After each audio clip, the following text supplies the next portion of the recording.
আসসালামু আলাইকুম, সবাই কেমন আছো? আশা করছি সবাই খুব ভালো আছো। আজকে আমরা বাংলা বইয়ের লিস্ট নিয়ে কথা বলবো, অর্থাৎ বাংলার জন্য কি কি বই পড়তে হবে এবং কোন বইগুলো পড়লে খুব বেশি ভালো হবে সেই বিষয়গুলো নিয়ে আজকে কথা বলবো।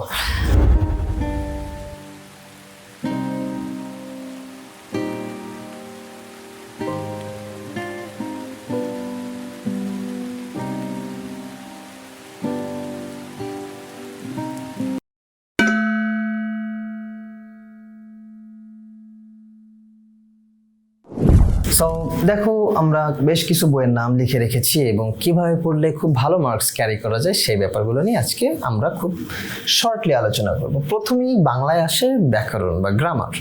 সো বাংলা গ্রামার বা ব্যাকরণ কই থেকে পড়বো সেগুলো নিয়ে অনেক বেশি আলোচনা হয়, অনেকে অনেকভাবে অনেক ধরনের বই পড়ে, কিন্তু বাংলা ব্যাকরণ বইতে মানে ব্যাকরণের জন্য মূলত নবম দশম শ্রেণীর যেই ব্যাকরণ বইটা আছে, বোর্ডের ব্যাকরণ বই, অর্থাৎ বোর্ড কর্তৃক যে ব্যাকরণ বইটা নির্দিষ্ট করে দেওয়া হয় সেই বইটাই যথেষ্ট। অর্থাৎ আমরা বাংলা ব্যাকরণের জন্য নির্ভর করব নবম দশম শ্রেণীর বোর্ড বইটার উপরে, এবং নতুন এবং পুরাতন দুইটা বই আমরা কালেক্ট বা সংগ্রহে রাখবো, কারণ নতুন বইতে অনেক ইনফরমেশন মিসিং আছে যেগুলো পুরাতন বইতে ছিল, এবং নতুন বইতে আবার অনেক ইনফরমেশন আপডেট করা আছে। তার মানে বাংলা বইটা আমাদের, বাংলা ব্যাকরণ বইটা নবম দশম শ্রেণীর নতুন এবং পুরাতন, অর্থাৎ 19 সালের পরে যেটা আসছে সেটা নতুন ভার্সন, এর আগের ভার্সনটা হচ্ছে পুরাতন ভার্সন। এই দুইটা ভার্সন রাখতে হবে এবং পুরো ব্যাকরণের যেই যেই বিষয়গুলো ইম্পর্টেন্ট সেগুলো খুব ভালো করে পড়তে হবে। শব্দ, তারপর হচ্ছে সন্ধি, প্রত্যয়, প্রকৃতি প্রত্যয়, সমাস, কারক, পদ। সো এই যে আমি টপিকগুলো বললাম, তারপর উপসর্গ, অনুসর্গ, তারপর হচ্ছে এই টপিকগুলো খুবই বেশি গুরুত্বপূর্ণ। সো এই টপিকগুলো থেকে প্রশ্ন আসার সম্ভাবনা অনেক অনেক বেশি। তারপরেও আমার এই চ্যানেলটা ফলো আপ করো, এখানে কোন কোন টপিক সবচেয়ে বেশি ইম্পর্টেন্ট সেগুলো নিয়ে মাঝে মাঝে আলোচনা করব। তার মানে 19 অর্থাৎ নবম দশম শ্রেণীর ব্যাকরণ বইটা সংগ্রহে রাখতে হবে, পুরাতন এবং নতুন দুইটাই। আরেকটা অংশ থেকে প্রশ্ন আসে, সেটাকেই বিরোচন, অর্থাৎ প্রতিশব্দ, বিপরীত শব্দ, তারপর হচ্ছে পারিভাষিক শব্দ, বাক্য সংকোচন, বাগধারা, বানান শুদ্ধিকরণ, এই টপিকটা থেকে খুব ভালো পরিমাণ প্রশ্ন আসে। সো এই টপিকটা হিউজ, কত পড়বো এরকম একটা প্রশ্ন থাকে।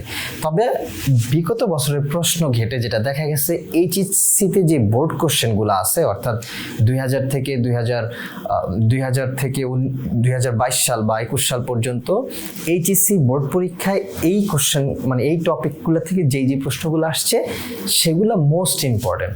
অর্থাৎ কেউ যদি এই বোর্ড কোশ্চেনগুলো কালেক্ট করে সেগুলো খুব ভালোভাবে পড়ে ফেলে, আশা করা যায় সে মোটামুটি অনেকগুলাই কমন পাবে। তারপরও তোমরা হচ্ছে কি বলে ভাষা শিক্ষা বইটা নিতে পারো, সেখানে অনেক অনেক বিষয় মানে বিরোচনের অনেকগুলো আছে, ওইখান থেকে চাইলে কয়েকবার রিডিং দিতে পারো, যাতে আনকমন কিছু থাকলে সেগুলা মাথায় খুব সহজেই নিয়ে নেওয়া যায় বা আসলে খুব সহজেই ধরে ফেলতে পারি। বাংলা প্রথম পত্র বই থেকে গদ্য পদ্য পড়তে হবে, সিলেবাসে যা দেওয়া আছে সেই অনুযায়ী, অর্থাৎ সেগুলো রিডিং পড়লেই মোটামুটি সবার মনে থাকার কথা। এবং বাংলা প্রথম পত্র বই থেকে খুব বেশি মার্কস থাকে না, 5 থেকে 6 মার্কস থাকে। সো গদ্য পদ্যটা রিডিং পড়লেই মোটামুটি ওইখান থেকে যা আসে প্রশ্ন সেগুলো পারার কথা বা পেরে যাওয়ার কথা। প্রিভিয়াস ইয়ারের কোশ্চেন খুবই গুরুত্বপূর্ণ এবং খুবই গুরুত্বপূর্ণ, অর্থাৎ প্রিভিয়াস ইয়ারের কোশ্চেনগুলো বের করতে হবে, সেগুলো ভালোভাবে কয়েকবার দেখে নিতে হবে, কোন কোন টপিকে থেকে বেশি বেশি প্রশ্ন আসে সেগুলো একটু ভালোভাবে কি করতে হবে, নজর দিতে হবে।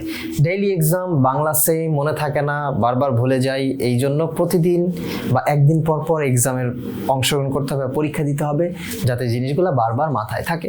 আমাদের একটি এক্সাম গ্রুপ আছে, তোমরা চাইলে সেই এক্সাম গ্রুপে জয়েন করতে পারো, এবং আমাদের এক্সাম গ্রুপটা সম্পূর্ণ ফ্রি, এবং সেখানে তোমরা প্রতিদিন চাইলে এক্সাম দিতে পারো। এরপর হচ্ছে আমার এই চ্যানেলটা ফলো আপ করবা।